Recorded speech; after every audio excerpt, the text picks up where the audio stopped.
Hi, let's talk about conversions in the metric system. So first we need to talk about what exactly is the metric system. It is a system that uses prefixes like kilo, hecta, deca, deci, centi, and milli. So we are going to put this system to the test and see how we can use it in math. You already know about the powers of 10 and how to multiply and divide within those place values. So let's use those skills to convert some numbers in the metric system using metric measurements. That's a mouthful. So let's get rocking and rolling. First, I'm going to write the abbreviations for each prefix in the metric system. So a quick and easy and fun way to remember the metric system prefixes is King Henry died while drinking chocolate milk.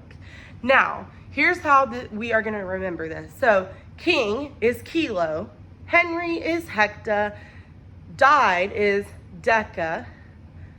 Then I said while, and that is going to mean base, okay? And then the next D for drinking is deci, which is half of a place value. It's on the decimal side of a place value. And then we've got centi for chocolate and milli for milk. Easy to say. So let's start writing them, okay? Grab a piece of scratch paper and join me. First we've got kilo. Okay? That's our first prefix. It is our biggest. It is 1,000, right? That's a lot. Then we've got hecta. He's pretty great, but he's only worth 100. Appreciate ya, but not super, right? Then we've got deca, okay? And that's gonna be deca. Then we've got the base, which is gonna be our base unit, which is to the power of 1, which is base, bottom line, and that's going to be using the grams, meters, and liters. So I'm just going to write a B and circle it. All right, now let's work on the other side of the base. I had to rearrange some of my letters to make sure I had enough room. So on the other side of the base, that is the fraction value, is going to be deci. Then we've got centi.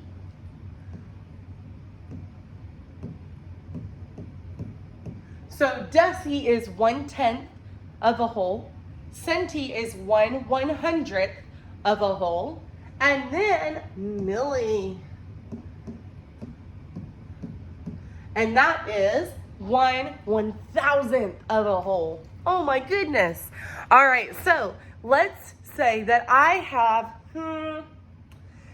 let's do 65 centimeters. And I want to know how much that is as meters. So the first thing I'm going to do is find centi on my prefixes, which is worth 1/100th.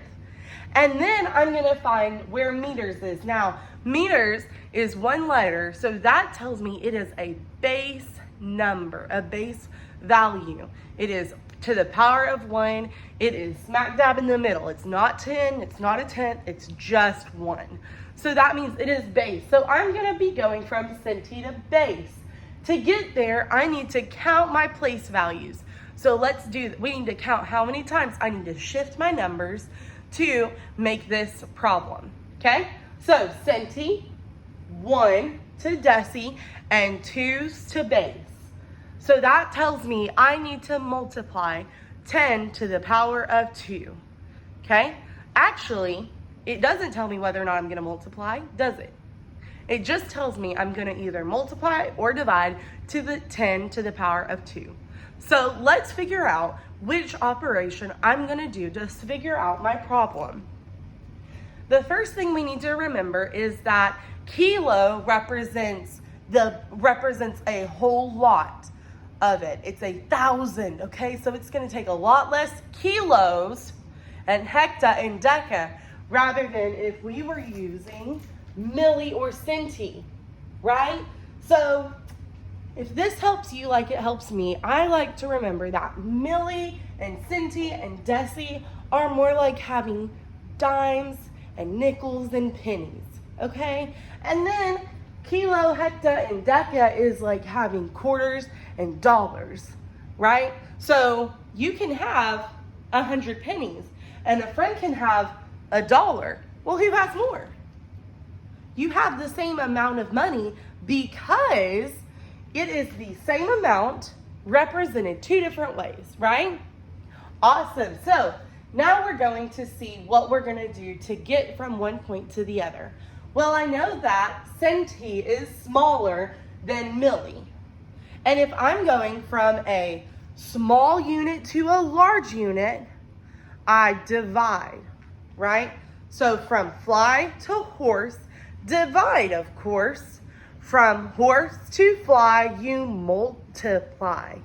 All right, so let's see which operation I'm doing.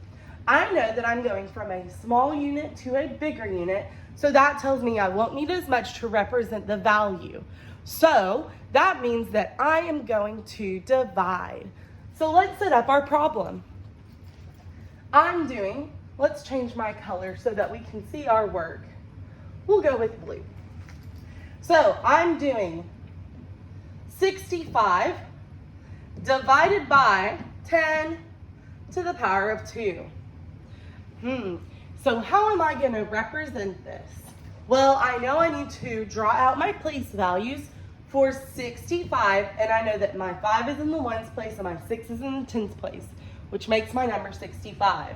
So I'm going to represent those below. And then I know that I'm dividing, so my number is going to get smaller, which means I need to make sure I represent my decimal. And my number is shifting how many place values? Well, my exponent tells me that number, and that is 2. Great job. 2 place values. So I'm going to draw 2 lines to represent my place value shift from this side to this side, making sure I take into account my decimal. So now, what am I doing? Am I done? No way, Jose. Let's finish this problem quick. So to go from, to represent our 65 to the power, dividing it by 10 to the power of 2, I need to shift all of my numbers over. My decimal does not move. Remember, we've had a funeral for our decimal because everything else moves but our decimal. So after I represent my place values, I'm just going to fill in my numbers. My 5 is going to go in the farthest place value because it's my first number. And then my 6 is going to shift to my 10th place value. And then I'm going to fill in the rest with zeros. The numbers on this side hold no value, but they show that there are no whole numbers, which can be helpful. And then the numbers in my decimal are 65 hundredths. Great job, guys.